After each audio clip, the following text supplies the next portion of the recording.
Hello student, welcome to my YouTube channel. आज हम आपके लिए क्लास 12 आरो बाग 2 के काव्य खंड से पार्ट 1 परिचय लेके आए हैं। इसके लेखक हरिवंश राय बच्चन है। चलिए इस वीडियो को स्टार्ट करते हैं।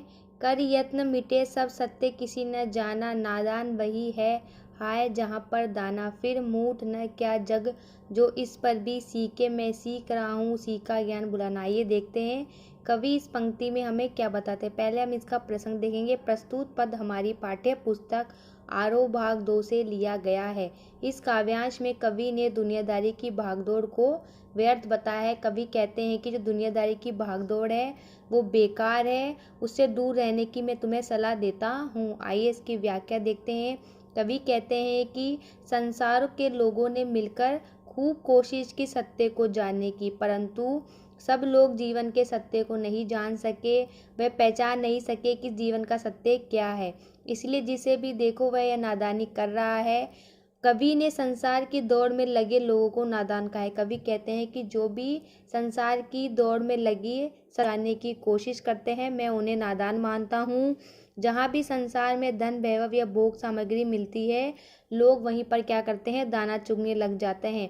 वह इस नादानी में ये भूल जाते हैं कि संसार उनको अपने जाल में उलझाता चला जा रहा है। कवि कहते हैं कि संसार को मूर्ख ना कहूँ तो क्या कहूँ, जो जानबूझकर इस संसार के लोभ में फंसते चले जा रहे हैं, इस संसार के लोभ में उलझते चले जा रहे हैं। कवि कहते हैं कि मैं तो इस नादानी को समझ गया हूँ, आप भी इस नादानी को समझ जाओ। इसलिए मैं इस संसार यानी दुनियादारी का पाठ न सिखाकर बल्कि खुद ही इस दुनिया को भूलने की कोशिश कर रहा हूँ। मैं और जग और कहाँ का नाता, मैं बना बना कितने जग रोज मिटाता। जग जिस पृथ्वी पर जोड़ा करता वैभव में प्रगति पग से उस पृथ्वी को टुकराता। आइए देखते हैं कवि इस पंक्ति में हमें क्या बताते हैं। पहले हम इसका प्रसंग देखेंगे। प्रस्तुत पद हमारी पाठ्य पुस्तक आरोह भाग 2 से लिया गया है।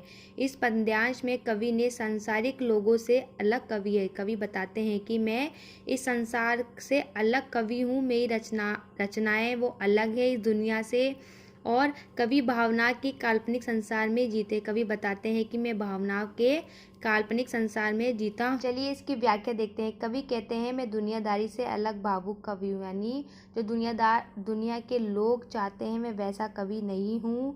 कि जो संसार की चाल है जो बिल्कुल अलग है, संसार की चाल, और जो संसार के लोग हैं वो दुनियादारी निभाने में लगे हुए हैं, लेकिन मैं तो भावनाओं को महत्व देता हूँ।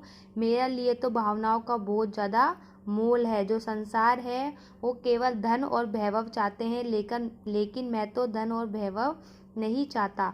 कवि की मन की कल्पना कर नए प्रेम भरे संसार की रचना करते हैं। कवि बताते हैं कि मेरा जो संसार वो प्रेम से भरा हुआ है, परंतु जब वह संसार प्रेम की कसौटी पर नहीं उतरता, यानी जो कवि जिस संसार को चाहते हैं वो उनकी प्रेम की कसौटी पर खड़ा नहीं उतरता, तो कवि उसे मिटा डालते हैं। इसी प्रकार निरंतर नए प्रेम में संसार की रचना करता रहता है कवि।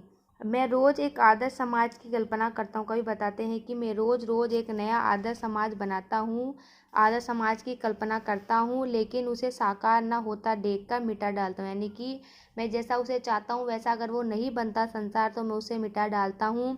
ये संसार जिससे धन वैभव को इकट्ठा करने में लगा है।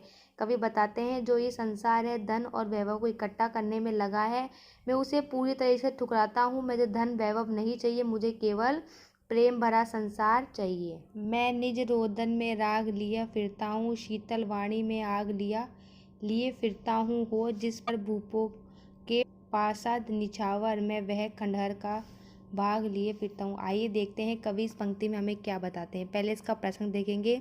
प्रस्तुत पद हमारी पाठ्य पुस्तक आरोह भाग 2 से लिया गया है। इस काव्यांश में कवि ने बताया है कि उनके रोने में भी प्रेम झलकता है और वह अपने प्रेम के आंसू रोते हैं। कवि बताते हैं कि उनके प्रेम में भी रोना झलकता है। आइए इसकी व्याख्या देखते हैं। कवि कहता है मेरे रोने में भी प्रेम झलकता है, यानी जब मैं रोता हूँ तो उसमें भी प्रेम झलकता है। मैं अपने गीतों में प्रेम के आंसू रोता हूँ, यानी जब मैं गीत गाता हूँ तो उनमें मैं अपने प्रेम के आंसू रोता हूँ। कवि का स्वर वेदना के कारण कोमल है, जो कवि का स्वर है वो कोमल है, मधुर है और शीतल है, किंतु उसमें प्रिय को न पाने की आग भी उतनी ही, यानी कि मैं अपनी प्रिय को नहीं पा सकता, इसलिए उसमें आग भी उतनी है प्रिय को न पाने की। प्रबल है शीतलता और आग का ये संयोग अद्भुत बना पड़ा है, यानी कि जो शीतलता का और आग का जो संयोग है वो बहुत ज़्यादा अद्भुत है। मेरे जीवन प्रेम के निराशा के कारण खंडहर सा है। जो मेरा जीवन है वो थोड़ा खंडहर सा है, फिर भी उसमें गहरा खिंचाव है, उसमें बहुत ज़्यादा खिंचाव है। प्रेम पर तो बड़े बड़े राजा ने अपने महल तक निछावर कर दिए थे, यानी बड़े बड़े राजाओं ने प्रेम के खातिर तो महल तक छोड़ दिए थे। मैं उसी कीमती प्रेम को मन में बसाए हुए, यानी कि मैं उसी कीमती प्रेम को अपने मन में बसा कर बैठा हूँ। कवि विरह की पीड़ना से व्यतीत है, यानी कवि बताते हैं कि मैं विरह की पीड़ना से भी गुजर चुका हूँ। उसके हृदय में अपने प्रिय की यादें बची, यानी कवि के मन में केवल अपने प्रिय की यादें बची हुई है। उनके मधुर गीतों में निजी प्रेम को खोने की तीव्र वेदना सोई, यानी उनके मन के अंदर अपनी प्रेमिका को खोने की वेदना सोई हुई है। मैं दीवानों का वेश लिए फिरता हूँ, मैं माता निशेष लिया फिरता हूँ, जिनको सुनकर जग झूम झुके लहराए, मैं मस्ती का संदेश लिए फिरता हूँ। आइए देखते हैं कवि इस पंक्ति में हमें क्या बताते हैं। पहले इसका प्रसंग देखेंगे। प्रस्तुत पद हमारी पाठ्य पुस्तक आरोह भाग 2 से लिया गया है। कवि इस काव्यांश के माध्यम से संसार के संदेश देता है, यानी कवि इस काव्यांश से संसार को संदेश देता है कि संसार के झंझटों को भूलो और अपनी प्रेम की मस्ती में खुद में ही लीन हो जाओ। आइए इसकी व्याख्या देखते हैं। कवि अपने प्रेम की दीवानगी और मस्ती में चूर गए बताते हैं कि मैं तो अपने प्रेम में मस्त हूँ और मुझे कोई मतलब नहीं है किसी से। कवि कहता है कि मैं प्रेम दीवानों की तरह जीवन का एकमात्र धैर्य, जो मेरा जीवन है वो प्रेमी दीवानों की तरह है।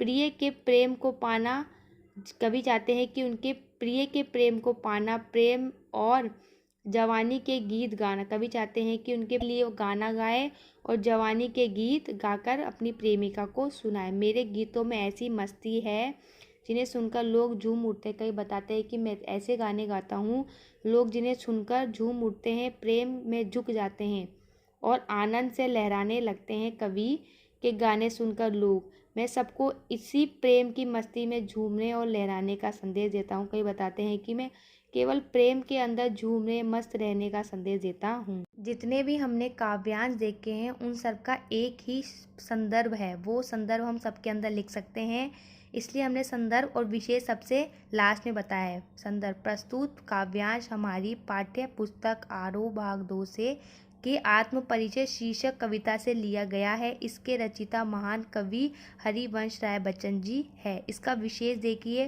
फर्स्ट, भाषा साहित्य खड़ी बोली है। सेकंड, मुक्त छंद का प्रयोग किया गया है। थर्ड, कवि ने अलंकारों का काफ़ी सुंदर प्रयोग किया है। फोर्थ, कवि की भाषा लयात्मक, काव्यात्मक तथा भावरूप है। Thank you watching my video. Like, share and thank you students.